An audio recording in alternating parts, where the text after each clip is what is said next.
My name is Hazel, I'm 28 years old, and I live in Charleston, South Carolina.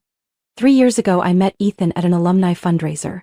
He was polite, outgoing, and 4 years older than me, the kind of man who seemed mature, who knew what he wanted in life. We quickly became the perfect couple in the eyes of our friends. He worked as a financial manager at a major investment firm, and I was the communications director at a small nonprofit. Ethan proposed to me on a June afternoon during a walk by the Ashley River. The ring he gave me wasn't the biggest diamond, but the look in his eyes made me feel like the luckiest woman in the world. I dreamed of a small house with a white porch, candlelit evenings together, and a future we'd build hand in hand. Everything felt perfect. Everything. Except Ethan's family. From the first time I met his mother, Vivian, I felt the weight of judgment in her eyes. She smiled, but the smile never reached her eyes. "What do you do, Hazel?" she asked sweetly, her tone dripping with sugar. But I heard the scrutiny in every syllable. When I said I worked for a nonprofit, she just raised an eyebrow slightly, saying nothing, as if I'd just confessed I was a lost cause. Ethan's father, Douglas, was different, the kind who didn't bother to hide his disdain. Every conversation was about golf, million-dollar contracts, and always ended with a smirk in my direction, like I didn't belong at the table. Ethan used to reassure me. He'd hold my hand and promise that his family would come around, that our love was stronger than anything, and I believed him. Naively, I thought if I was patient enough, kind enough, then maybe Vivian and Douglas would accept me as part of their family. I was wrong. Throughout our year-long engagement, every dinner, every gathering, I had to endure veiled insults wrapped in polite conversation. Vivian once asked, casually during dinner and in front of the whole extended family, "Hazel, if Ethan lost his job, would you be able to support the family?" I froze. She sipped her wine like she'd just asked about the weather. "Douglas?" He once said at a pre-Christmas gathering, "These days, anyone can dress well and pretend to be successful. What matters is background." His eyes locked on mine like a dagger. He didn't have to say it out loud. In their eyes, I would always be an outsider. Ethan saw it, he knew, but instead of standing by me, he stayed silent. "I just don't want to make things more tense," he'd say, every time I cried after those exhausting dinners. I kept telling myself, once the wedding happens, once enough time passes, things will get better. That blind hope carried me until we were just 3 weeks away from the big day. We had already booked the venue, a lavender-covered farm on the edge of the city. My dress was ready, the invitations had been sent, the 3-tiered cake chosen. Every night, I imagined walking down the aisle to music, with Ethan waiting at the end. I dreamed. I hoped. But those eyes, those fake smiles, those cold handshakes from Ethan's family, they never truly went away. They just hid beneath the surface, waiting for the perfect moment to rise up and drown everything. On a sweltering Thursday afternoon, exactly 7 days before the wedding, Ethan called me. His voice over the phone was strange, both excited and hurried. "Babe, my parents booked a weekend trip for the whole family to Naples, Florida. Just a quick getaway before the wedding. I'll be back Sunday." I hesitated. Naples? Now? When we were buried in last-minute checklists, from floral arrangements to seating charts? But Ethan had already made up his mind. I could tell by his voice. Arguing would be pointless. "It's just 3 days, he laughed, trying to ease my worry. "I'll call you every night." I reluctantly agreed. After I hung up, I stood still in the quiet kitchen, unease creeping into my chest. Something didn't feel right. The next morning, Ethan rolled his suitcase out the door like he couldn't get away fast enough. No lingering hug, no wistful glance, just a quick kiss on my forehead and a promise to text as soon as I land. I sat on the wooden chair by the window, hugging a cold cup of coffee. It felt like an invisible hand was tightening around my chest. Saturday evening, while trying to push away the worst thoughts, I got a call from Sadie, my best friend who happened to work as a manager at a luxury resort in Naples. A strange coincidence. "Hazel," she whispered, "is Ethan supposed to be in Naples with his family?" I sat up straight. "Yes." "Why?" Sadie hesitated, then said something that made my blood freeze. "I just saw him at the hotel restaurant with his parents and a woman I've never seen before." The world tilted beneath me. Who is she? I asked, my voice trembling. Not sure. She looked about 25, blonde, wearing a tiny red dress. And Hazel, Ethan's parents, were acting like she's the future daughter-in-law. I gripped my phone so tightly my knuckles turned white. Sadie continued, her voice careful and slow. Ethan and that woman, they were laughing, sitting really close. Vivian and Douglas kept introducing her to everyone around. I don't remember how I ended the call. I just remember sitting frozen on the floor, my heart pounding like a trapped animal. 3 years of love and trust, pierced by one devastating blow. But I'm not the type to fall apart quietly. Sunday morning, I hired a private investigator in Naples, a man named Marcus, known for being fast and discreet. I told him to follow Ethan and his family until they left town. Money didn't matter. I needed the truth no matter how much it burned. For the next 24 hours, I didn't eat. I didn't sleep.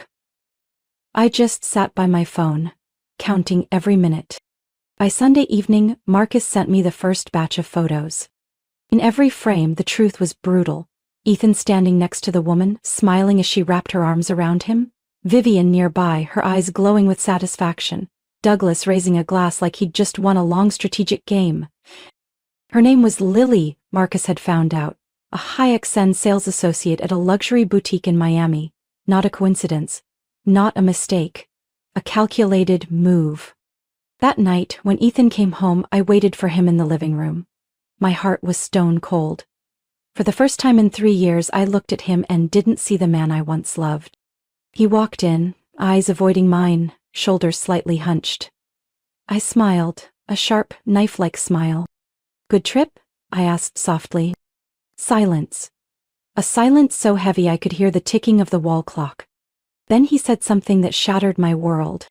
I think we should postpone the wedding. I set down my coffee, reached for the folder I had prepared and slid it across the table to him. Perfect, I said coldly.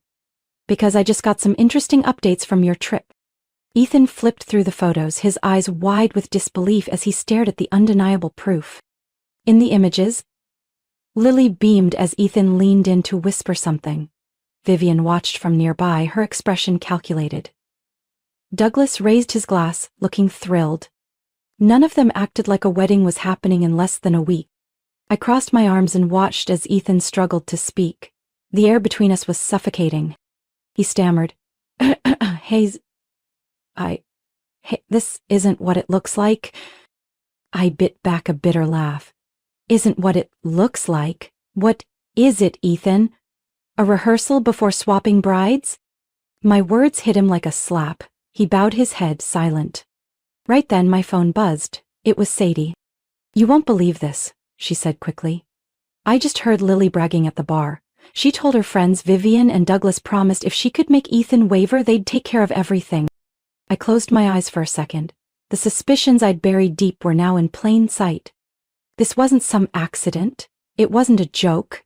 It was a plan. One meant to replace me. I hung up and stared coldly at Ethan, who was still dazed by the photos. Did you know? I said, my voice eerily calm. She's running around Naples, bragging about sabotaging our wedding. Saying your parents hired her? Ethan looked up, eyes red. He opened his mouth, searching for a defense, but none came. I stood up, walked to the filing cabinet and took out a large envelope. Here, I said, sliding it toward him. The hotel bill, spa receipts, restaurant tabs, and the jewelry store invoice, the one where Lily got her little gift. Ethan opened it, each piece of paper hitting like a hammer. I leaned against the desk, arms folded, eyes locked on his face. You didn't just betray me with your actions, I whispered.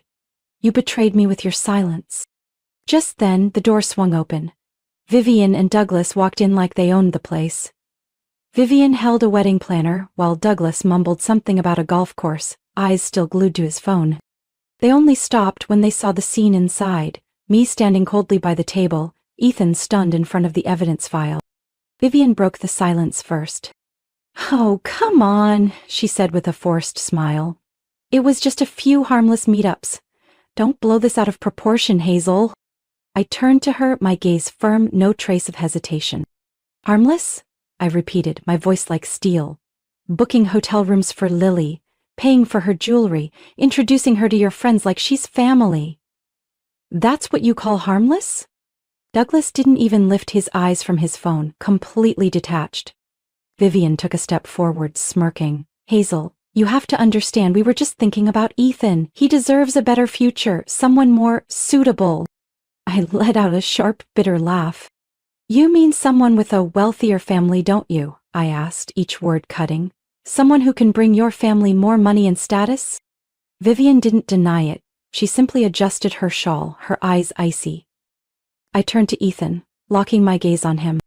What about you, Ethan? I asked quietly, my voice as sharp as a blade. Do you think I'm not good enough? His mouth opened, but the words died. His silence said it all.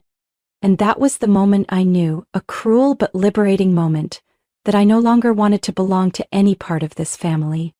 I picked up the folder, glanced at Vivian one last time. This wedding, I said, voice low but resounding, is officially over from this moment.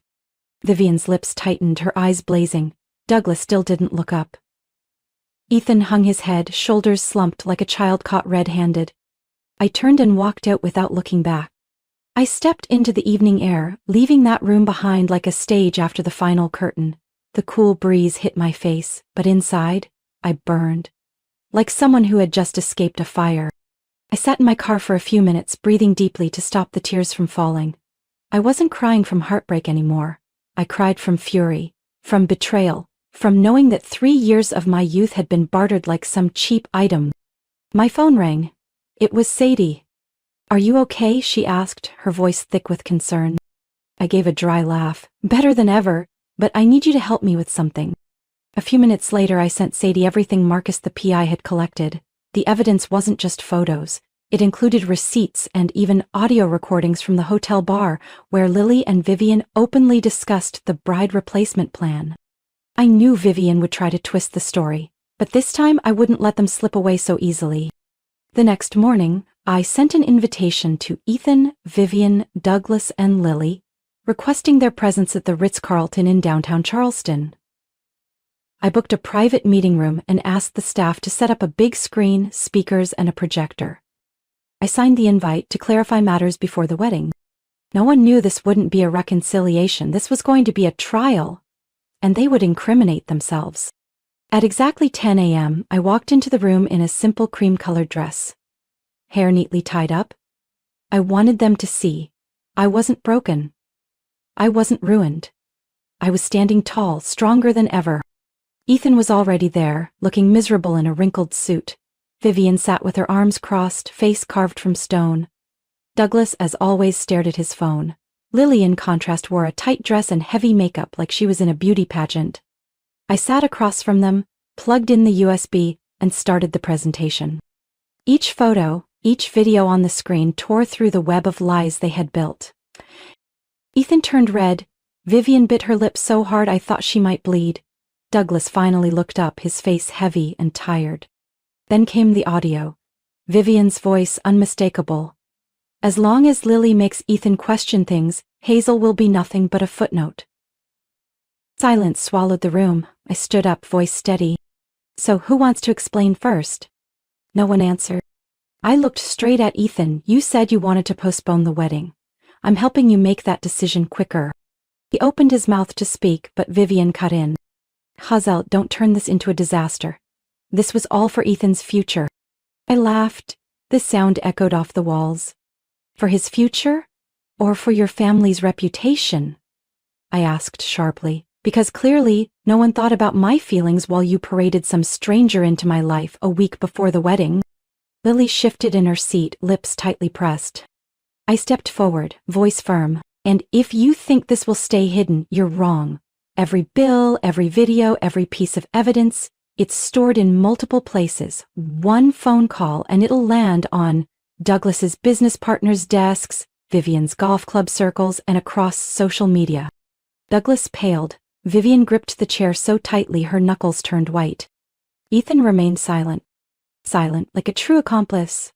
I gathered the file back together, slowly stacking the pages. I'm canceling the wedding, I announced.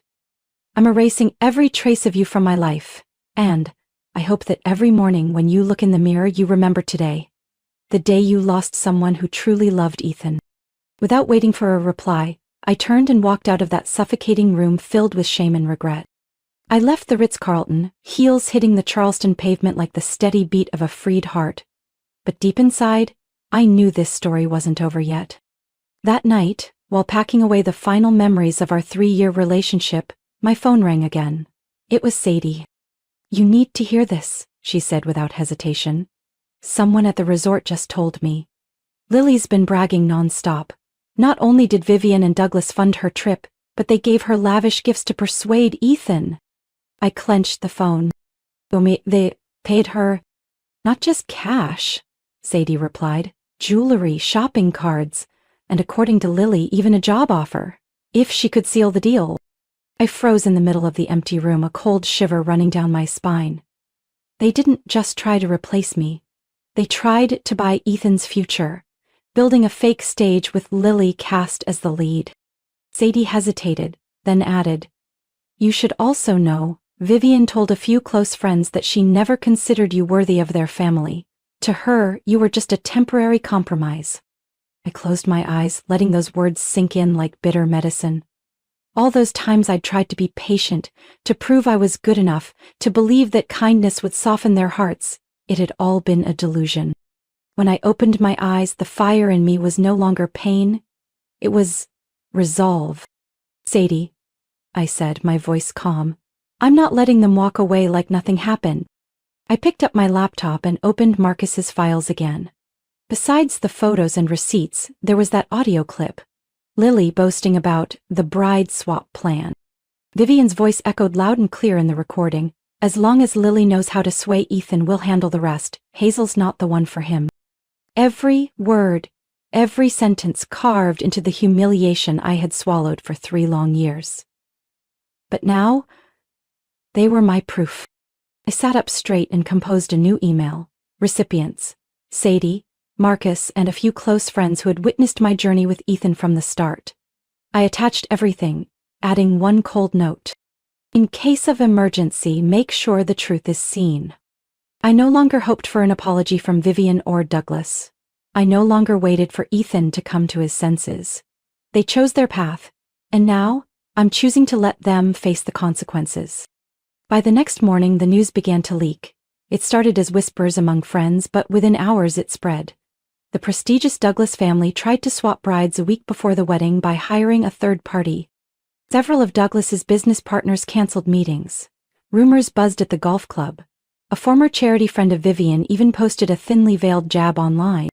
I used to think bride swapping was just a soap opera thing. I sat in my usual cafe, sipping a latte, calmly reading the flood of messages.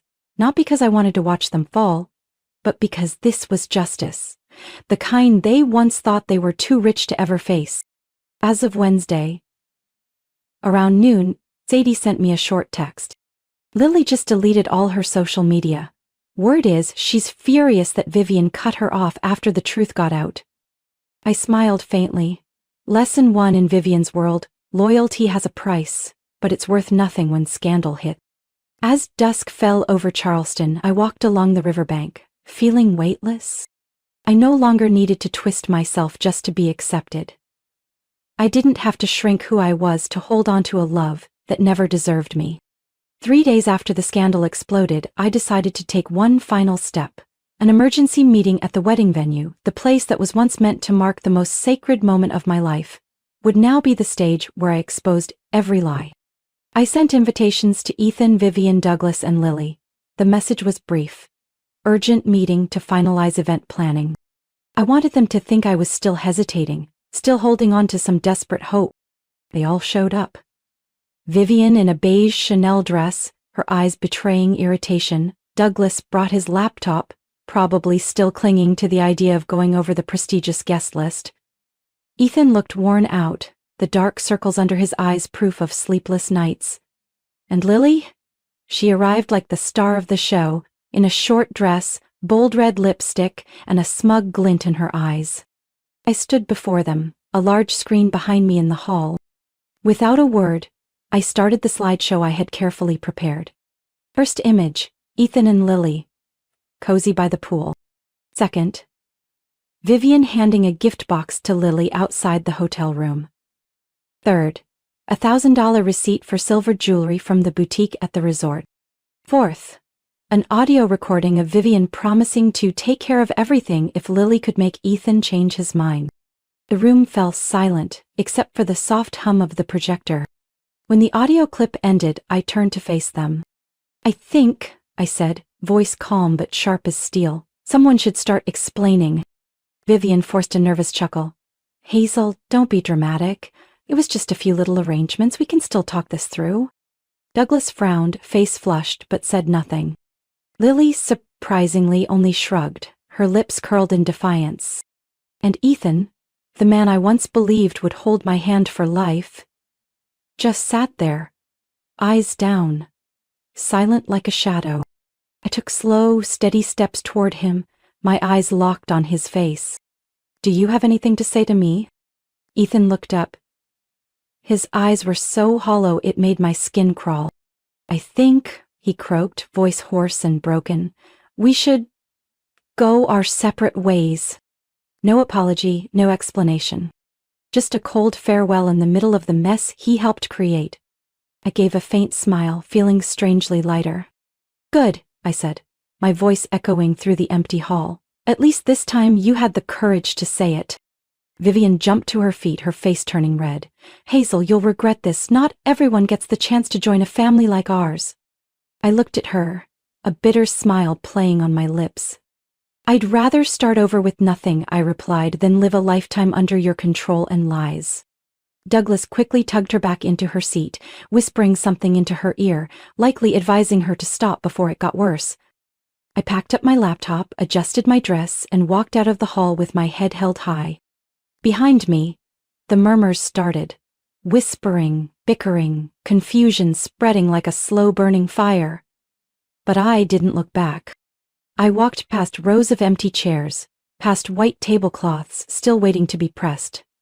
Every step I took marked the ground that should have witnessed the happiest day of my life. The scandal spread faster than I expected. Within a week, what started as hushed gossip over afternoon tea became full-blown news across Charleston. The Douglas family tried to sabotage a wedding by hiring a replacement bride. Every detail fell into place. Vivian searching for a better candidate, Douglas funding it behind the scenes, Lily receiving lavish gifts to wedge herself into my 3-year relationship with Ethan. Online forums tore into the story like wolves at a feast. The social circles Vivian once proudly led, from her golf club, charity groups to elite parent associations, began quietly removing her from membership rosters. Messages saying we need to pause our collaboration rained down like a summer storm. Douglas didn't fare much better. Some of his investors discreetly pulled out, citing a need to reevaluate the company's ethical standards. An internal board meeting was postponed indefinitely. I listened to all of it in silence, not with glee, not with regret, just with a quiet sense that justice was finally working the way it should.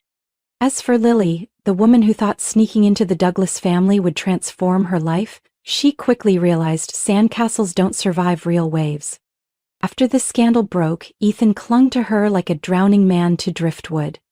They were spotted having dinner at a few local restaurants, trying to pose as a couple who weathered the storm. But Lily was never the type to suffer for love. Once she realized there'd be no lavish wedding, no massive inheritance, no $1 million mansion, she began distancing herself. On a Saturday night, Lily posted a new photo on Instagram, arm in arm with another wealthy older man, captioned sweetly, "Better choices come when you realize you deserve more." 3 days later, she cut off all contact with Ethan. No texts, no goodbye, not a shred of guilt. And Ethan, once proud and untouchable, now spiraled in despair. Sadie told me she spotted him alone at our old bar, staring blankly ahead, a full beer, untouched before him. Maybe Ethan thought he was playing a dangerous game, that he'd explore other options and come back to me once the dust settled. What he didn't realize was that game destroyed everything, not just our love, but the last bit of respect I had for him. Vivian's true nature became clearer than ever. She hosted a few small parties, desperate to repair her social image, but few people stayed. Polite greetings, followed by quick excuses to leave. Event invites stopped coming, replaced by conflicting schedules and family priorities. Douglas faded into silence. Rightfully so, his business reputation was the most valuable thing he ever had, and now it was crumbling in plain view. I lived in peace while they weathered the storm they created. Every morning, I woke up in my sun-filled apartment, brewed a rich cup of coffee, and smiled at where I stood. Not as a bride left behind, but as a woman who chose herself. 1 month after I walked away from the altar that never got built, Sadie and I threw a small party, jokingly calling it a rebirth celebration. Close friends came, we laughed, celebrated, danced under warm yellow lights. I wore the simple white dress I'd originally picked for my engagement party, but this time I wore it for me. No license, no vows, just real freedom. That afternoon, as golden sunlight bathed the historic streets of Charleston, I stood in front of a tall mirror in Sadie's living room, gently adjusting the ivory silk dress I wore. Not a wedding dress, not a glamorous gown, just a light flowing dress, free, effortless, and a perfect fit for the new life I was stepping into. Sadie walked in holding a small flower crown and beamed. Here she is, the queen of tonight's party. I burst into laughter, the kind that finally carried no bitterness, no weight. No Ethan, no Vivian, no judgmental stares or passive-aggressive comments. Just me, surrounded by people who truly loved me for who I was. The non-wedding party was held in Sadie's backyard, which she had decorated with warm string lights, white ribbons fluttering in the breeze, and lavender blooms placed all around. The guests were only my closest friends, the ones who had seen me through both my brightest and darkest days. Everyone dressed simply but radiantly. There was no pressure, no pretense, just genuine laughter and tight, meaningful hugs. Sadie popped open a bottle of champagne and poured the first round.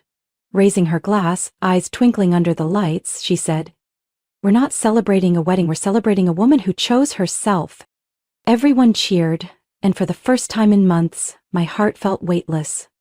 We ate pizza instead of a fancy buffet. Instead of premium red wine, we clinked glasses of juice and soda. The 3-tier wedding cake that was meant for the big day, Sadie had replaced it with a small, simple cake, piped with one sweet message. "Welcome back, Hazel." I couldn't hold back the tears, but this time they were tears of pure happiness. That night, with music playing and laughter filling the air, I danced with my friends under a sky full of stars. No heels, no heavy dress, no pressure to appear perfect in anyone's eyes. I danced with my whole heart, messy, clumsy, but absolutely free. Near midnight, Sadie pulled me from the dance floor and handed me a small silver-wrapped box. "Gift for you," she whispered. I opened it. Inside was a simple bracelet engraved with 3 words. "End your story." I clutched it in my hand, feeling the sweet weight of those words. No one has the right to write my story but me, not a family, not a man, not a false promise. I smiled at my reflection in the window glass. The life I once feared would crumble without Ethan was, in fact, just beginning a new chapter. The most beautiful one yet. Where I was finally holding the pen. As the party ended and friends began to leave, I stood alone in the quiet backyard, looking up at the sky. A shooting star streaked across the night, quick as a blink. I closed my eyes and whispered a simple wish. May I always remember that freedom is not the absence of pain, but the choice to move forward even when the heart has been torn. I opened my eyes, smiling softly, and took my first steps into a future that didn't need a lavish wedding or a grand venue. Only a heart brave enough to love life with unshaken faith. That day, I thought I had lost everything.